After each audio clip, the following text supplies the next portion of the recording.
오늘은 유한수 상명대학교 역사 콘텐츠 학과 교수를 모시고 우리가 몰랐던 러시아에 대한 이야기 나눠보겠습니다. 어서 오십시오. 안녕하세요. 예. 교수님은 뭐 당연히 이쪽 분야 전공자이시기 때문에 더 우리보다 많은 해안들을 가지고 계시겠습니다만 특히 교수님이 보시기에는 우리 한국 사람들이 러시아에 대해서는 잘못 알고 계신 게 너무 많다라고 안타까워하시는 부분이 많다고 들었습니다. 예. 뭐 여러 가지가 있겠습니다만 예. 요것만큼은 우리가 잘 알았으면 좋겠습니다 하는 거 몇 가지만 알려주세요. 예.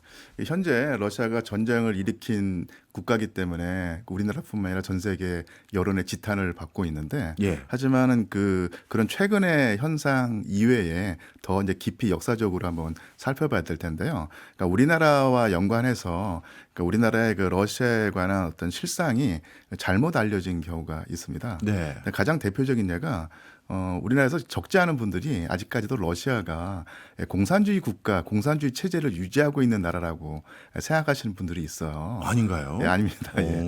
그러니까 물론 당연히 그 러시아의 그 전신 국가가 소련이었고, 예. 소련이라는 나라는 공산주의를 표방하는 국가였긴 했지만 1991년에 그 소비에트 연방이 해체되고 러시아가 그 뒤를 뭐 이었다고 할까, 아니면 다시 소련으로부터 독립해서 흔히 말하는 러시아 연방이라고 하는 국가가 된 이후로 예. 러시아는 어떻게 보면 반공주의 국가입니다.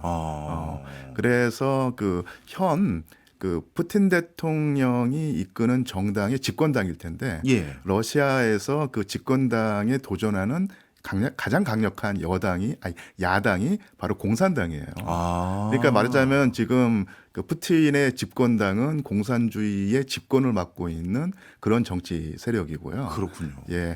또 하나가 오늘날의 러시아는 소련의 어떤 후신 국가이긴 하지만 오히려 소련보다는 소련 이전에 있었던 러시아 제국의 전통을 되살리려고 하는 나라입니다. 예. 따라서 공산주의의 그 과거를 부정하고 공산주의 체제로 무너졌던 러시아 제국의 전통을 되살려서 다시 한번 강하게 러시아를 만들려고 하는 정치가가 바로 푸틴 대통령이고요. 예. 그런 의미에서 제가 한번 이미지 자료를 하나 가져왔는데요. 네. 요거를 보시면 아마 되실 겁니다. 네. 보시나 말씀 주시면 모르겠는데, 됩니다. 여기 보면 사진에 보면 네.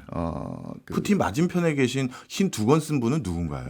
러시아 정교회의 수장입니다. 예. 그리스도교의 가톨릭이나 프로테스탄트 개신교 말고 이 정교회라고는 종파가 있는데요. 이게 러시아의 국교거든요. 예. 러시아 국교의 수장과 만나고 있고, 근데 당연히 뒤에 있는 게 예수 그리스도의 어떤 초상일 텐데요. 네. 이 정도로 이제 종교의 우호적인 자세를 보이고 러시아 제국의 국교였던 러시아 정교를 오늘날 되살리려고 하는 입장을 취하고 있을 텐데, 사실은 뭐 예수 그리스도를 인정하고 이거 되살리려고 하는 공산주의자는 없죠. 있을 수가 없거든요. 공산권은 원래 종교를 터부시 여기잖아요. 맞습니다. 예. 그런 면에서 오늘날의 러시아는 공산주의와 상관이 없고 오히려 공산주의를 반대하는 어떤 그런 측면이 있는 나라입니다. 네. 그런 오해를 한번 불식해 보고 싶었고요. 예.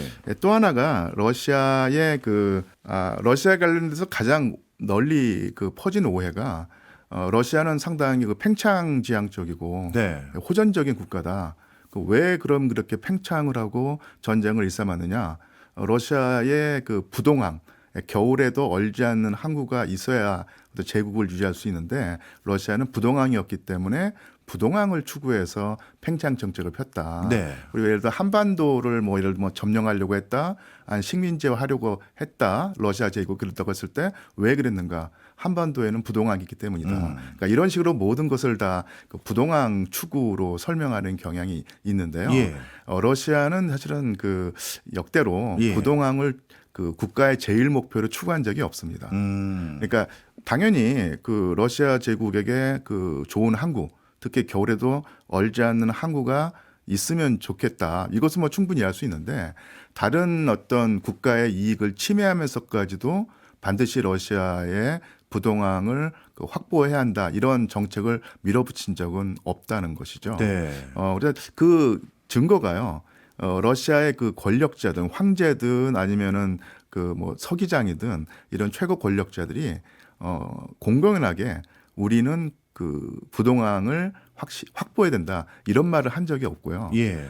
정부 문서 어디에도 정부의 어떤 공식 문서에도 그런 정책을 위반한 문서가 전혀 찾아볼 수 없습니다. 네. 이런 식으로 러시아에게 부동항을 추구해서 팽창을 일삼는 호전적인 국가라고 하는 인식을 만들어낸 나라가 사실은 영국이나 사실 미국이에요. 그러니까 영국도 그렇고 미국도 해양 국가이기 때문에 네. 자신들에게 그만큼 이 항구 내지는 부동항이 중요하다고 생각을 하면서 그런 어떤 생각을 거울에 투영하듯이 네. 러시아에 투영해서 우리에게 부동항이 그만큼 중요하니 저 나라도 부동항을 추구할 것이다. 이런 식의 생각을 했던 것이죠. 네. 그런데 조금만 살펴보면 알 수 있듯이 러시아는 그 영국이나 그 미국과는 달리 그 대륙 국가 그러니까 이게 육지에 있는 대제국이거든요. 예. 굳이 그 국가를 통치하는 제국을 통치하는데 예. 항구가 별로 중요하지 않았습니다. 그런 면에서 이 부동항을 추구해서 러시아가 팽창을 지향하고 실제로 전쟁을 일삼았다는 어떤 그런 이미지는 사실은 이거는 그 팩트가 아니라 러시아와 적대적인 관계에 있는 다른 나라가 덮씌운 하나의 잘못된 이미지라고 할 수 있죠. 그럼에도 불구하고 최근 한 3, 40년 동안 예. 러시아가 분란을 일으켰던 지역의 공통 분모를 보면 예. 이 부동항이라는 키워드로 설명하기에 예. 나름대로의 그 논리적 개연성이 있어 보이는 부분이 있었기 때문에 예. 많은 분들이 믿는 것 같은데 예. 뭐 1차적인 목표는 아니더라도 전쟁을 수행하는 예. 뭐 2차, 3차적인 부수적인 효과로 부동항을 원했던 그런 건 전혀 없는 건가요? 예, 그러니까 지금 말씀하신 대로 부수적인 어떤 목표는 될 수 있을지 몰라도 네. 이게 가장 그 1차적인 네. 그러니까 국가의 모든 희생을 해서라도 주변 나라와 아주 적대적인 관계를 형성하는 그런 상황이 있더라도 부동항을 차지하겠다. 그런 그러니까 건 이렇게 아니다. 설명할 수는 없죠. 이해했습니다. 무슨 말씀인지. 예. 그다음 또 하나만 더 짚어주신다면 뭐가 있을까요? 예. 그 다음에 또 하나 짚자면요. 하여튼 저는 이제 역사를 전공했고요. 주로 제1차 세계대전과 2차 세계대전을 집중적으로 연구하고 있는데요. 사실은 두 차례의 그 세계대전도 그렇고, 그다음에 그 이후에도 그런데 러시아군 하면 인명피해에 아랑곳하지 않고 그러니까 쉽게 말하면 자국 젊은이의 그 희생을. 목숨을 파리목수처럼 여기고 전쟁 승리를 위해서 전투 승리를 위해서 인력을 갈아 넣어서 그러니까 인해 전술로 상대방을 제압하는 식의 전쟁을 펼쳐왔다. 달리 말하면 그 정교한 전략 전술 없이 사람 목숨을 갈아 넣어서 전쟁에서 승리해왔다는 인식이 있는데요. 네. 이것도 사실은 잘못된 생각이라고 할 수 있습니다. 아, 그래요? 예. 이것도 그럼 실상은 전혀 아니란 말씀이죠. 예, 그러니까 예를 들어서 제2차 세계대전 독일과 그러니까 소비에트 연방이 격돌했을 때를 보면요. 그 많은 사람들이 오해하고 있는 게 그러니까 소련에는 무한대의 인력 자원이 있었고 그래서 인력 자원을 갈아 넣어서 그러니까 쉽게 말하면 총도 없이 네. 아니 어떤 경우에는 그 총알도 없이 무조건 돌격하게 만들었다 이렇게 하게 만드는 영화가 퍼져 있는데 실제로 그렇지 않습니다. 네. 당시 2차 세계대전 때 그 소련 같은 경우는 인구 밀집 지역이 그 독일에게 점령당해 있는 상태였어요. 예. 그래서 특별하게 독일이라든지 다른 나라에 비해서 인적 자원이 풍부하지 않은 상태였습니다. 네, 그런 면에서 그런 식으로 그 인력을 소모하면서 전쟁을 치렀다가는 아직 버텨낼 수 없는 거거든요. 네. 제한된 인력 자원을 효율적으로 관리하고 전투에 투입하면서 승리했던 곳이고요. 네. 또 하나 그 러시아의 그 전략 전술이 나름대로 정교합니다. 그러니까 20세기를 주도했던 군사 사상이라든지 네. 예를 들면 종심 전투, 종심 방어 이런 어떤 상당히 20세기를 그 주도했던 전략 사상도 예. 사실은 그 20세기 그 초반에 예. 그 소련에서 나왔던 것이거든요. 그런 면에서 이 어떤 군사적인 어떤 전략 전술 없이 인력을 갈아 넣어서 승리했다. 뭐 이런 그 인식은 상당히 오해고요. 예. 사실 이런 오해가 그 최근에 우크라이나 러시아 전쟁에서 나타나서 예. 불과 한 6개월 전만 해도 우리나라 언론에 그 러시아군은 그 삽을 들고 우크라이나 군 전선을 향해서 돌진했다. 뭐 이런 예, 예. 식의 저도 그 본 말도 안 적 되는 예. 어떤 기사가 나온 적이 있는데요. 예. 그런 그 기사가 러시아 이 군대에 관한 대표적인 오해 사례가 아닌가 싶습니다. 그렇군요. 예. 근데 생각해 보니까 교수님 말씀이 맞는 것 같은 게 우리가 주로 러시아와 관련된 소식을 접하게 되는 경로라는 것이 예. 영미권 언론에서 보도한 내용을 바탕으로 우리가 또 받아서 보도하는 경우가 많고 맞습니다. 러시아에서 보도한 내용을 직접 받아서 한 보도는 제가 많이 예, 못 본 예. 것 같거든요. 예. 그러다 보니까 그런 선입견이 우리도 많이 좀 강화되는 게 아닌가 싶은데 맞습니까? 예, 맞습니다. 그 지금 지적하신 대로 그러니까 우리나라가 그 해외의 그 전 세계에 관한 정보를 받아들일 때 그러니까 우리 자체 역량에 따른 분석이라든지 수집도 있지만 많은 경우에는 그 미국이나 서방권의 어떤 그 정보를 예. 수합하고 분석해서 하는 경우가 있는데 예. 이게 한번 어쨌든 간에 하나의 매개체를 거치는 것이기 때문에 실상과 달라질 수 있고요. 그래서 이 그 미국과 서방이 상당히 우리에게 중요한 곳이고 우리의 우방이지만 네. 이 미국과 서방이 세계 전체는 아니거든요. 그렇죠. 그런 면에서 우리가 그 러시아에서 나오는 소식을 걸러 듣듯이 그러니까 미국이나 서방에서 나오는 정보라든지 어떤 보도도 걸러 들어서 그 중에서 그 뭐랄까요 팩트만을 이렇게 추릴 수 있는 어떤 그런 해안이 필요하다고 봅니다. 네.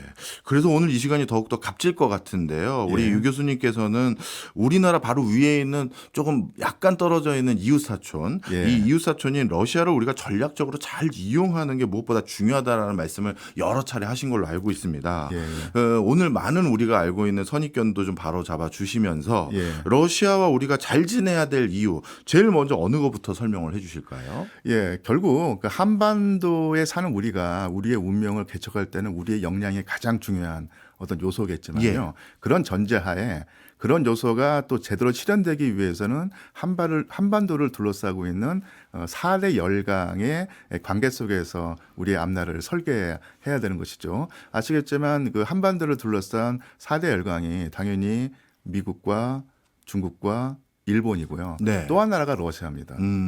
러시아가 사실은 어쨌든 간에 그 의무량으로 한반도의 운명을 결정할 때 중요한 요소가 되는데 이 4대 열강 중에서 러시아를 소홀히 하면 안 되는 측면이 있고요.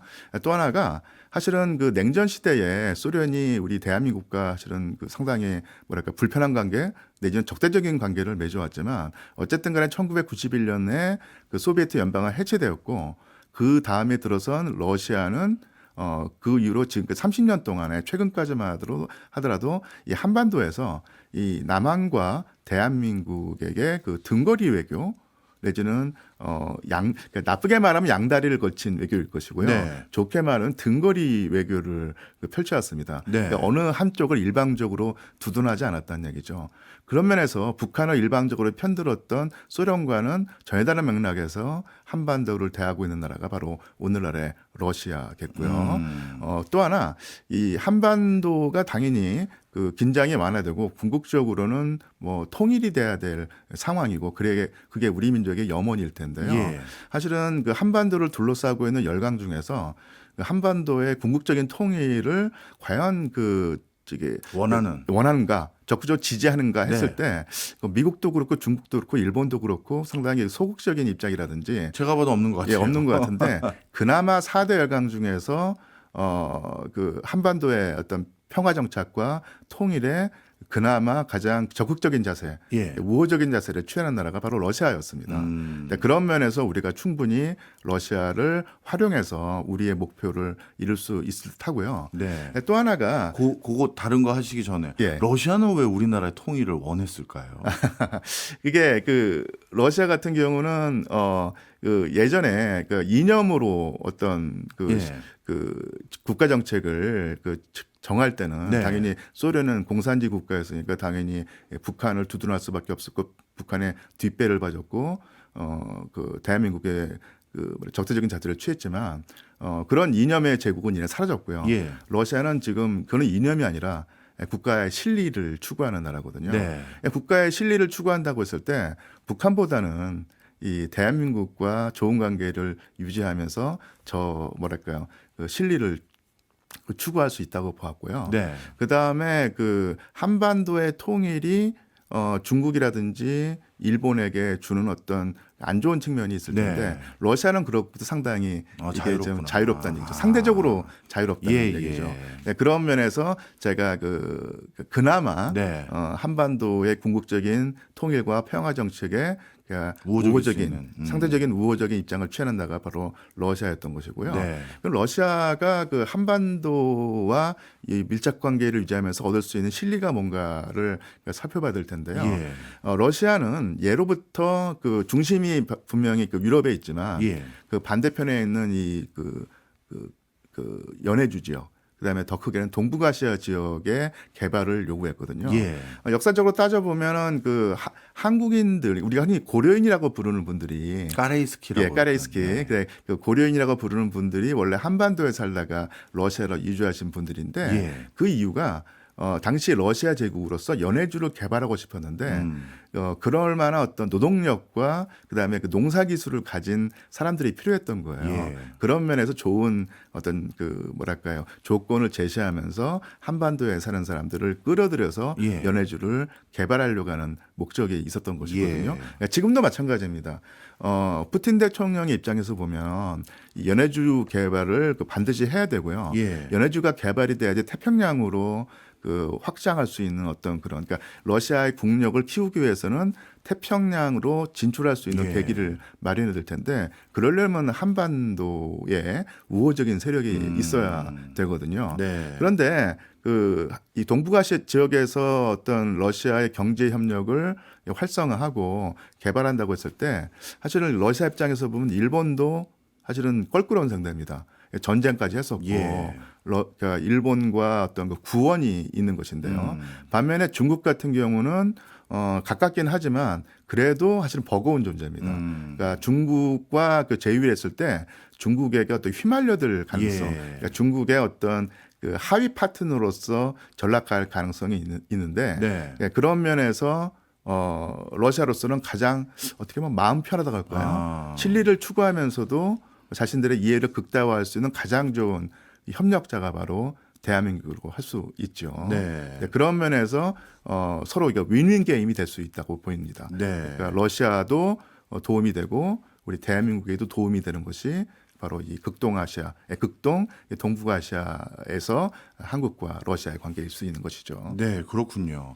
실제 러시아의 시베리아 영구 동토층을 비롯해서 극동 예. 지역을 보면 러시아는 1인당 그 지역의 국민 소득이 예. 모스크바를 중심으로 극동 지역으로 오면 올수록 국민 소득이 떨어지더라고요. 예. 그런 차원에서 국토에 어떻게 보면 일부만 이용하고 있는 게 러시아니까 예. 이 반대쪽에서 뭔가 경제를 활성화해 줄 수 있는 그 카운터 파트너가 필요한데 예. 한국이 중요한 거군요. 그러니까 러시아 입장에서도 당연한 얘기인데 국토의 균형 발전이 중요하겠죠. 예. 그래서 지금 체제 전환 이후에 경제적 과실이 주로 모스크바 일대에 집중돼 있었는데 예. 거의 몇천 킬로미터 떨어져 있는 연해주에서도 생활 수준 향상의 요구가 있을 텐데 그러려고 하면은 대한민국과의 경제 교류를 통해서 그쪽 지역의 경제를 활성화해야 되는 측면이 있고요. 네. 또 하나 제가 요즘에 전문가들한테 예. 얻은 어떤 정보인데 지구 온난화로요. 예. 시베리아의 기후가 바뀌고 있거든요. 그리고 이게 북극해의 수온이 올라갑니다. 예. 그렇게 되면은 그 전까지 북극해를 여름 한철을 빼놓고는 항로로 이용할 수 없었는데, 예. 그러니까 지금은 조금만 더 지나면 1년 사시사철 이 북극해를 항로로 이용할 수 있는 거예요.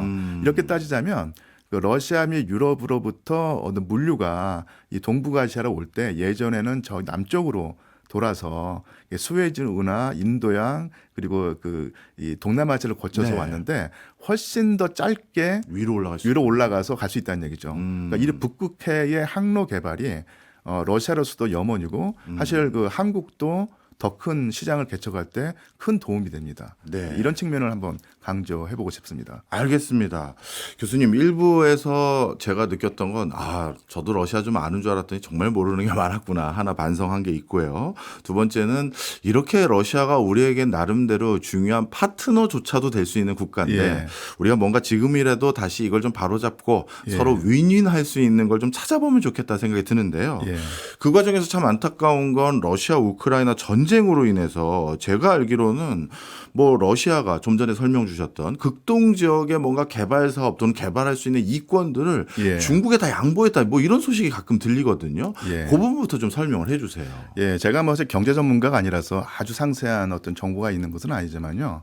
사실 이 우크라이나를 러시아가 침공하면서 국제 여론의 지탄을 받았고 네. 미국이 주도하는 제재 대상이 되었고요.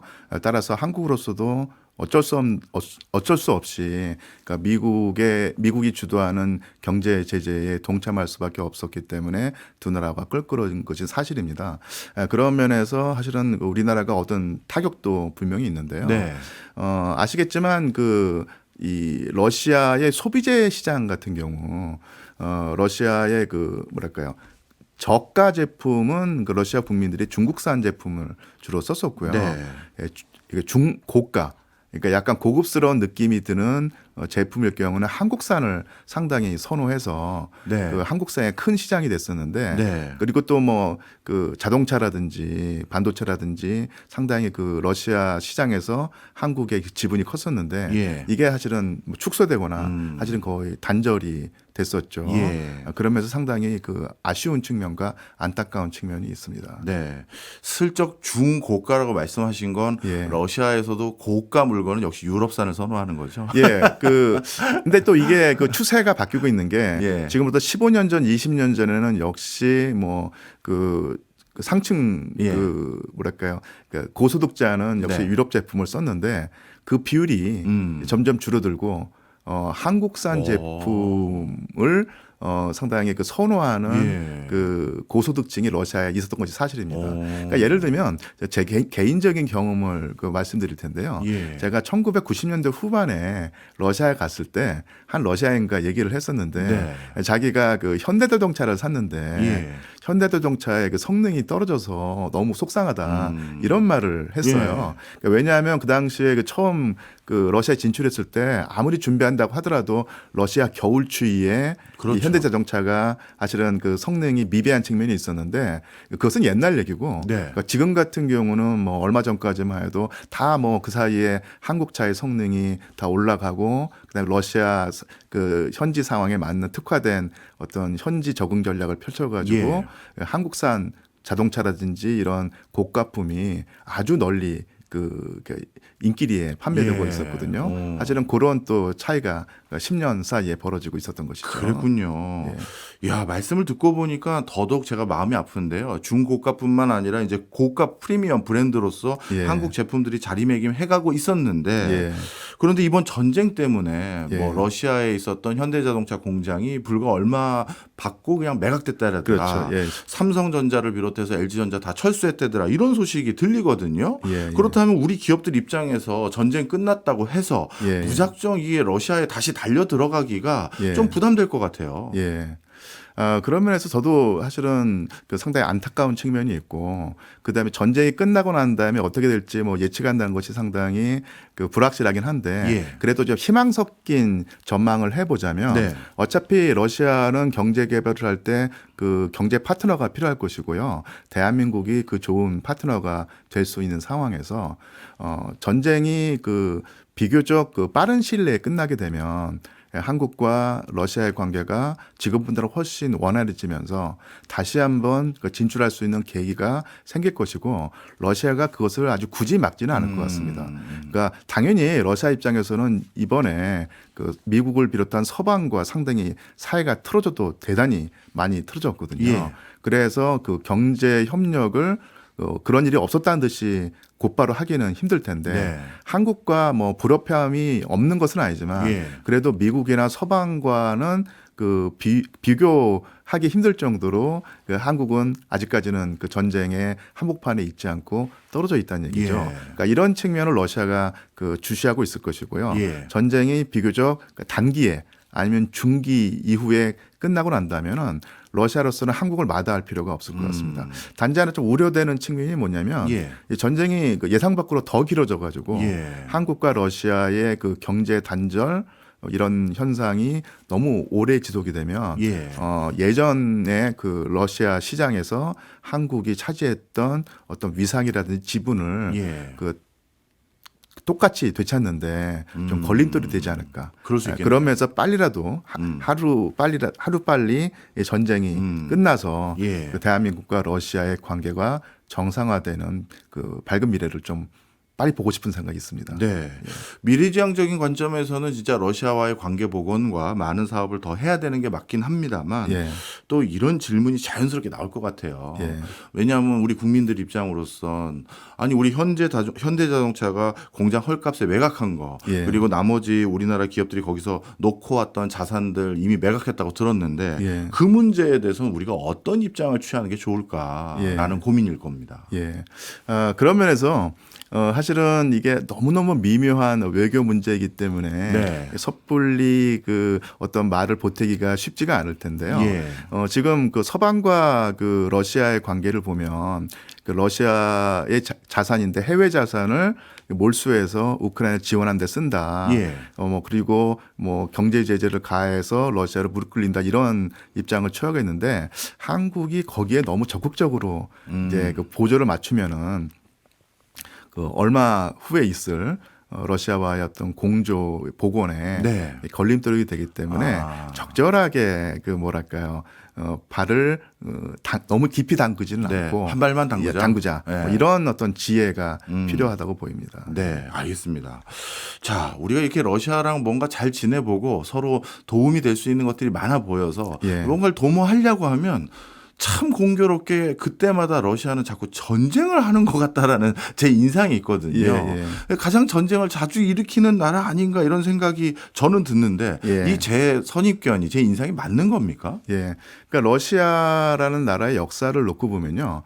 평화지향적이다라고는 볼 수 없죠. 예. 당연히 그 제국이었고 제국은 주변 국가와 뭐 전쟁이라든지 갈등을 빚을 수밖에 없는 그리고 예. 억압적인 측면을 보이기 마련인데 그렇다고 해서 러시아가 평균적인 어떤 것 이상으로 훨씬 더 그 호전적이고 어떤 그 뭐랄까 전쟁을 그 일삼는 그런 나쁜 나라였는가 여긴 조금 제가 그 제동을 걸고 싶습니다.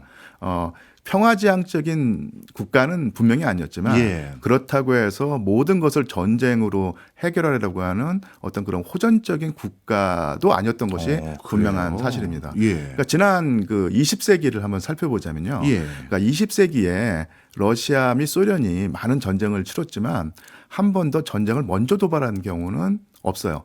딱 한 번 유일한 경우가 1979년 예. 냉전 막바지에 그 소련이 예. 그 아프가니스탄을 네. 침공했던 이거 빼놓고는 네. 먼저 전쟁을 도발하지 않았고 오히려 전쟁에 피해를 입은 침략을 당한 국가였던 경우가 대부분이었습니다. 또 하나 그렇게 되면 또 이제 이 방송을 보시는 아니면 들으시는 분들이 러시아가 뭐 헝가리도 침공했고 예. 뭐 체코도 침공도 예. 침공했고 이렇게 되지 않았는가 예. 하는데 그것은 러시아가 그 자기네 세력권이라고 부르는 지역에서 그런 어떤 침공을 했을지는 몰라도 네. 자기의 세력권 너머의 지역에 뭐 군사력을 그 투입해 가서 전쟁을 하거나 분쟁을 촉발한 적은 없었죠. 네. 그런 면에서 미국과 그 연계를 해보면요.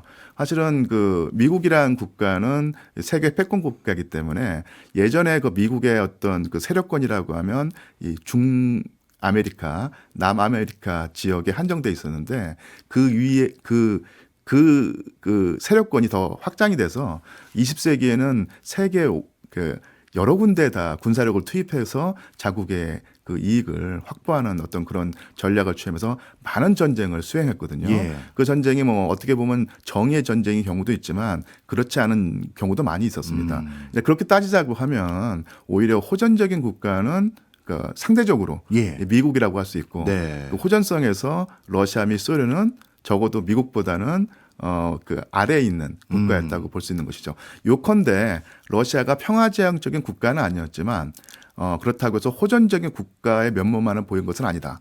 그리고 세력권을 유지한 데 대해서는 어떤 그 패권지향적인 모습을 보였지만 그 세력권 너머에서 벌어지는 일에 대해서는 별로 개입하려고 하지 않았다. 이렇게 요약할 수 있겠네요. 네, 그렇군요. 예. 말씀을 듣고 보니까 이번에 우크라이나와의 전쟁도 과거 자신의 세력권 안에 있는 국가와의 그렇죠. 전쟁이군요. 예, 예. 자, 그러면 자연스럽게 러시아 우크라이나 전쟁 얘기로 이어가 보려고 하는데요. 러시아 내부에서 요즘 이 전쟁에 대한 여론이라고 해야 될까요? 분위기는 예. 어떻습니까? 이게 러시아의 어떤 그 권력층과 일반 시민을 한번 구분해 봐야 될 텐데요. 네. 이 러시아 권력층은 이 우크라이나 전쟁을 승리함으로써 자신들의 권력 기반을 굳히고 체제를 안정화시키려고 하는 욕구가 분명히 있고요. 예. 그러니까 이런 그 권력층, 정확히 말하면 푸틴 대통령의 그 정책에 러시아 일반 국민들이 어떤 자세를 취하느냐가 상당히 중요할 텐데요. 예. 그러니까 우리나라에는 그 여러모로 이제 러시아 정부가 추가 징집을 했을 때 네. 이 반전 시위를 하는 그 러시아의 모습을 상당히 부각해서 보여준 측면이 있는데 예. 그런 어떤 반전의 목소리가 러시아에 있는 것은 분명한 사실이지만 이것을 너무 이제 부풀리면 안 된다고 봅니다. 네. 당연히 그 평화를 지향하고 전쟁에 반대하는 목소리가 우리가 도덕적으로 지지를 해야 되겠지만 예. 러시아의 평균적인 그 일반 시민들은 아무래도 전쟁 반대보다는 전쟁을 지지하는 그런 입장이 강하죠. 예. 왜냐하면 러시아인들의 그 일반적인 인식이 이렇습니다. 그 서방은 특히 그 미국은 부당하게 러시아를 침탈해 들어오려 하고 있다. 예. 그리고 그 침탈의 어떤 그 경로가 바로 이제 우크라이나다. 우크라이나라고 하는 약한 고리를 통해서 미국이 부당하게 러시아로 침탈해 들어와서 러시아를 약화시키려고 하고 있고 심지어는 또 공격할 수도 있는 가능성이 있다. 그러니까 이런 공포심을 가지고 예. 있거든요. 그러니까 이런 공포심을 공유하고 있는 인물이 푸틴 대통령일 수도 있고 네. 아니면은 그런 그 러시아 일반인들의 어떤 공포심을 이용하고 해서 자신들의 권력 강화에 아주 영악하게 네. 활용하고 있는 인물이 푸틴일 수 있습니다. 그렇다면 러시아 사람들이 왜 그 미국이 서방이 러시아로 침탈해 들어올 것인가는 공포심을 가지고 있는가? 네. 그러니까 이런 인식의 어떤 그 기반을 한번 살펴봐야 될 텐데요. 예. 여기서 바로 역사를 들여다보면 알 수 있습니다. 예. 그 근현대 들어서요. 러시아인들에게 서방은 항상 러시아를 공격해 와서 예. 전쟁을 하게 만들고 그때마다 엄청난 인명 피해를 일으켰던 그런 무시무시한 공포의 대상이었습니다.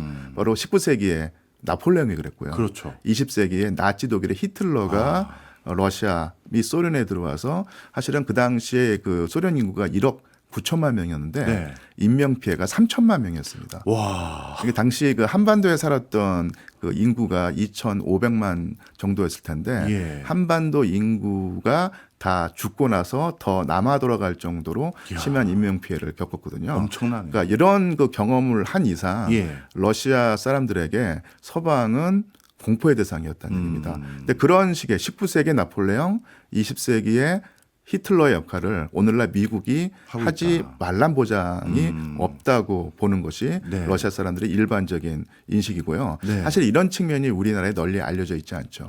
러시아가 서방을 침공하면 침공했지 서방이 러시아를 침공할 가능성이 있겠느냐라고 하는 어떤 인식을 가지고 계신 분들이 많을 텐데 러시아 사람들의 인식은 오히려 반대라고 하는 사실을 우리가 이해를 해야 됩니다. 러시아 우크라이나 전쟁을 러시아인들은 오히려 공격하러 간 게 아니라 방어적인 수단으로 생각하고 있는 거군요. 예. 예, 참 오늘 많은 것들을 새삼 다시 배우게 되는데요. 예. 그리고 이것도 좀 여쭤보고 싶었는데 요즘 러시아 우크라이나 전쟁이요. 뭐 미국이나 영국 언론들은 곧 경제 제재하면 러시아 뭐 6개월 안에 뭐 두 손 두 발 들고 다 나올 거다 이렇게 얘기했는데 예. 정작 요즘 수치를 보면 러시아 경제가 되게 좋아지는 것 같아요. 예, 예. 이게 어떤 현상입니까? 예. 사실은 2022년 그 2월에 전쟁이 일어나고 네. 미국이 그 주도해서 엄청난 경제 제재를 러시아를 상대로 가할 때 많은 전문가들이 러시아가 3개월, 4개월 뒤에는 버티지 못하고 쓰러질 것이다. 네. 파탄 날 것이다. 이런 그 전망을 많이 했는데요. 나타난 결과를 놓고 보면 그런 예상이 아주 빗나갔다는 점을 알 수 있죠. 예. 근데 한번 우리가 원인을 찾아봐야 될 텐데 가장 그 간과하기 쉬운 원인이 바로 러시아는 자원 대국이라는 측면입니다. 그렇죠. 천연 자원이 워낙 풍부하고요. 그다음에 그 예전에 그 소련 시절에는 그 넓은 농토를 가지고도 식량을 자급자족하지 못했었는데 그 2000년대 들어서 푸틴 대통령 그 정부 아래서 엄청나게 농업에 투자를 해서 예. 지금은 러시아가 농업을 자급자족하는 수준에 그치는 것이 아니라 수출국이죠. 수출국이고 세계 최고의 수출국의 지위에 그러니까 첫째 손가락, 둘째 손가락에 들 겁니다. 예. 그런 식으로 농업까지도 자급자족했던 것이고요. 또 하나가 그 이런 그 자원대국 그리고 이제 자급자족이 가능한 국가였던 것인데 이런 기초 체력을 그 서방이 좀 가소평가한 것이 아닌가 그런 생각합니다. 그래서 이제 비유를 들자면 그 미국이라고 하는 패권 국가가 러시아를 잡으려고 러시아는 보통 이제 곰에 비유되지 않습니까? 예. 러시아라고 하는 나라를 잡으려고 곰덫을 놓았는데 예. 이 곰덫에 러시아라는 곰이 걸려든 거죠.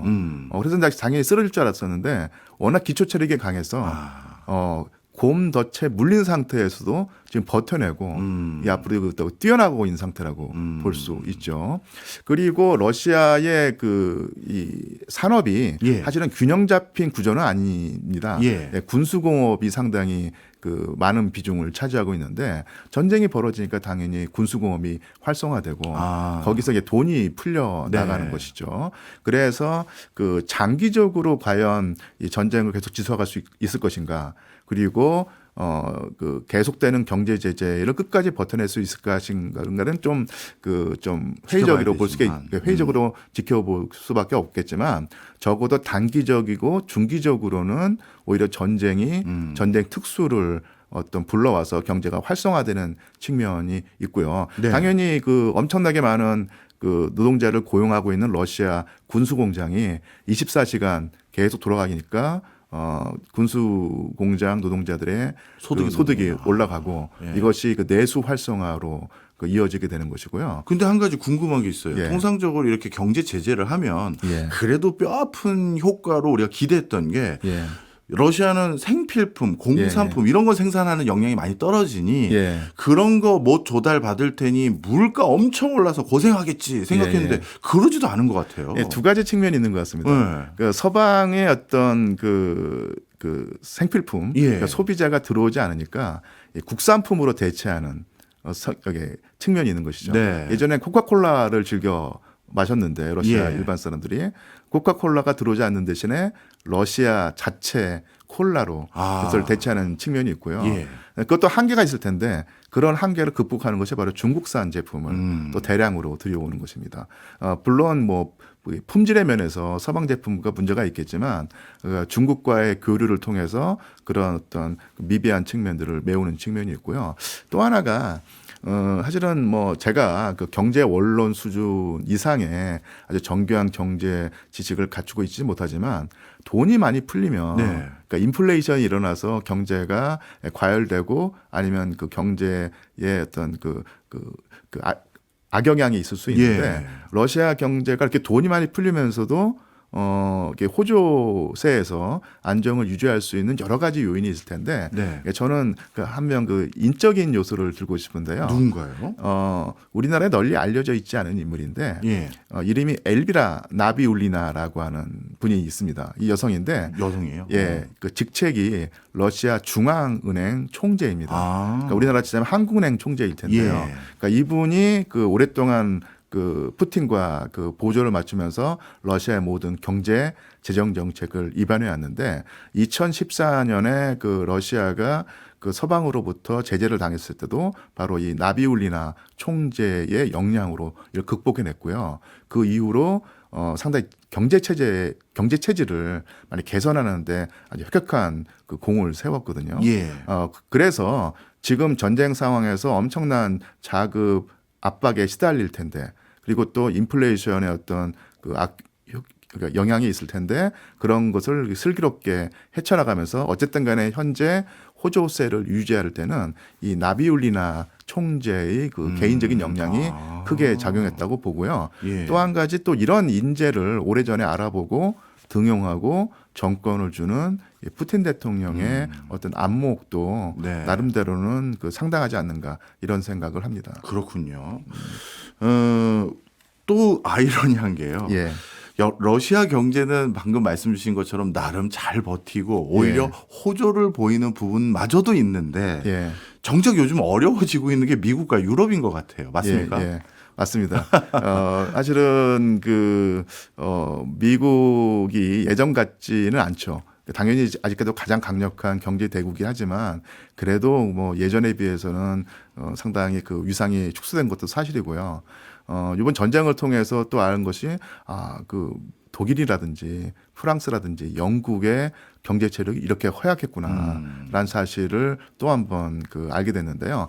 독일의 예를 들자면 예. 독일 같은 경우가 상당히 경제 강국이고 특히 이제 기술 측면에서 엄청난 우위를 지녀서 잘 나가고 있는 것이 사실인데 또 그 밑에는 에너지, 그러니까 값싼 에너지를 획득하면서 상당히 경제 체력을 끌어올린 측면이 있는데요. 예. 이 값싼 에너지의 원천이 바로 러시아의 천연가스였던 것이죠.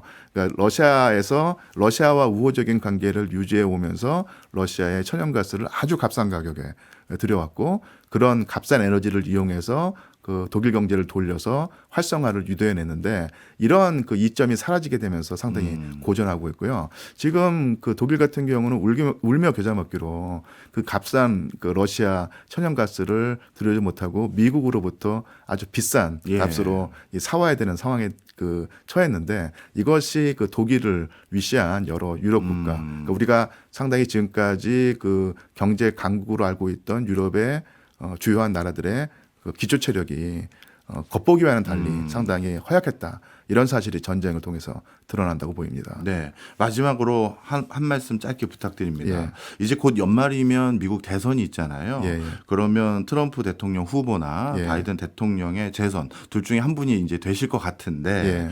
지금 현재 상황에서 푸틴 대통령은 누가 당선되길 더 희망할 것 같으세요? 글쎄요. 그 전에 보니까 말로는 예. 바이든 대통령이 되는 게 우리한테 더 편하다. 예. 이런 어떤 말을 하기는 했는데요. 예. 약간은 제가 볼 때는 블러핑이라고 하나요? 좀 허세의 측면이 있었던 것 같고 어쨌든 간에 푸틴 대통령의 입장에서는 그러니까 미국이 바이든 행정부처럼 해외에 예. 미국의 힘을 투사해서 모든 것을 사사건건 개입하는 어떤 그런 모습보다는 예. 그러니까 미국이 자기네 문제 해결에 더 치중해서 달리 말하면 해외의 어떤 분쟁에 개입하지 않기를 바랄 텐데 네. 그런 면에서는 바이든 대통령보다는 트럼프 후보가 네. 더 이제 뭐랄까요 죽이 잘 맞을 것 같고요. 하지만 또 트럼프 후보가 아시겠지만 어디로 튈지 모르는 네, 그런 네. 분들이라서 섣불리 예측하기는 힘듭니다. 알겠습니다. 교수님 모시고 한 3시간 얘기를 하고 이것저것 여쭤보고 싶은데 참 시간이 아깝습니다. 예. 다음에 한번 꼭 나와주세요. 알겠습니다. 네. 고맙습니다. 지금까지 유한수 교수님이었습니다. 오늘 너무 감사합니다. 예, 고맙습니다.